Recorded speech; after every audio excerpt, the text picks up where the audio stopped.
भाई साहब, ये दर्द तो मिटा ही नहीं। अभी तो इतनी बड़ी हार हो गई कांग्रेस की। आप लोकसभा चुनाव की बात कर रहे हो, अभी ये दर्द तो मिटने दो। अभी देखते हैं, पहले सरकार तो बने उसके बाद देखते। बीजेपी की बड़ी जीत हुई, हम लोगों की तो बहुत बड़ी हार है। और अब जब सीएम बना रहे हैं तो पूरा वो कहते हैं ना कि वो साजो सामान के साथ बनाएंगे, तो किसी को भी बनाए, जिसको बनाएंगे वो बीजेपी का फैसला होगा, उसमें कांग्रेस कुछ नहीं कर सकती। जिसमें दम होगा वो लीडर रहेगा। बात चल रही है, मैंने भी देखा टीवी पर उन पर कि वसुंधरा जी को रोकने में लगी हुई है बीजेपी दिल्ली केंद्र, और ऐसा लग भी रहा है चुनाव के पहले से।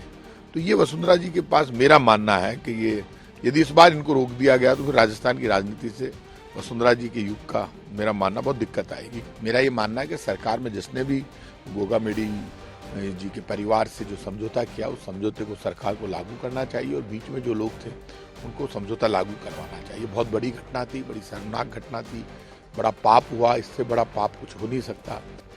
आप कैसी बात कर रहे हैं? सीएम बहुत बड़ी पोस्ट है, और सीएम बनने के लिए पूरा वो कहते हैं कि वो नाज नखरे सब होने चाहिए। आफ्टर ऑल राजस्थान का नया सीएम बनने वाला है, बड़ी आसानी से बन जाएगा, तो फिर मजा क्या आएगा? तो सीएम तो ऐसे ही बनता है, ऐसे ही बनना चाहिए। मैं तो खुद बीजेपी के लोगों में, जब पॉलिटिक्स में कंपटीशन होगा तभी तो पता चलेगा। अभी तो बीजेपी जीती है, तो बीजेपी को अभी तो उनके अपने वादे पूरे करने हैं। बहुत बड़ी मैंडेट मिला है, बीजेपी की बड़ी जीत हुई, हम लोगों की तो बहुत बड़ी हार है। और अब जब सीएम बना रहे हैं तो पूरा वो कहते हैं ना कि वो साजो सामान के साथ बनाएंगे, तो किसी को भी बनाए, जिसको बनाएंगे वो बीजेपी का फैसला होगा, उसमें कांग्रेस कुछ नहीं कर सकती। अच्छा, बाड़ाबंदी जैसी बातें आ रही हैं लगातार, इस पर क्या कहना चाहिए? बाड़ेबंदी तो राजनीति में होती आई है। यदि बीजेपी का कोई लीडर कर भी रहा है तो उसमें बुरा मानने की क्या बात है?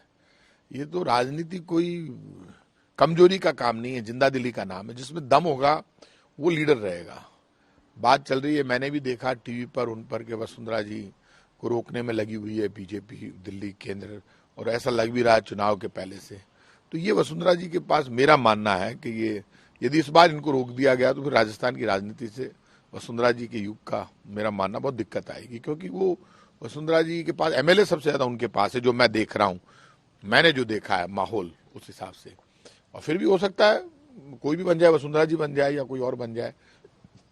मैं तो सबको बधाई दे रहा हूँ, जो भी बने उसको बधाई। अभी आए तो सही स्थिति सारी। वैसे वो आगे की क्या तैयारी है, क्योंकि विधानसभा चुनाव हो गए, अब लोकसभा में आप क्या देख सकते हैं आपको यहाँ पे? भाई साहब, ये दर्द तो मिटा ही नहीं। अभी तो इतनी बड़ी हार हो गई कांग्रेस की। आप लोकसभा चुनाव की बात कर रहे हो, अभी ये दर्द तो मिटने दो। अभी देखते हैं, पहले सरकार तो बने उसके बाद देखते हैं। एक बार जब गोगा मेडी जो हत्याकांड है, 72 घंटे का टाइम दिया था, होने वाले हैं। देखिए, ये जो मामला हुआ उसमें जिन लोगों का समझौता हुआ वो सरकार में किस स्तर पर हुआ मेरी जानकारी में नहीं है।